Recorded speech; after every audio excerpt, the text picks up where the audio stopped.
Obviously very sad at the result we've achieved, and very sad at those colleagues that lost their seats in the election, and very sad for many people in this country who will now have a government that is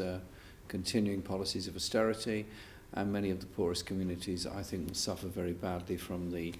economic strategy that I suspect the Prime Minister will take forward. But also, I have pride in our manifesto that we put forward, and all the policies we put forward, which actually had huge public support on issues of universal credit, the green industrial revolution, and investment for the future. But this election was taken over ultimately by Brexit, and we as a party represent people who both voted Remain and Leave, and my whole strategy was to reach out beyond the Brexit divide to try and bring people together, because ultimately the country has to come together. So what went wrong? Well,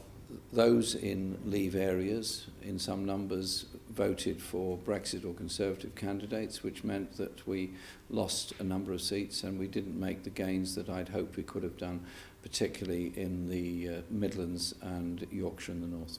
The National Executive will have to meet, of course, in the very near future, and it's up to them. They'll make that decision, not me, but what I hope is there will be a period when we can have a good discussion within the party, and I think that's healthy and that's to be very welcome, and I hope those that were inspired by our manifesto will actually join the party and take part in that discussion. It's up to them to set a programme for when an election will take place. It'll be in the early part of next year sometime. Quite often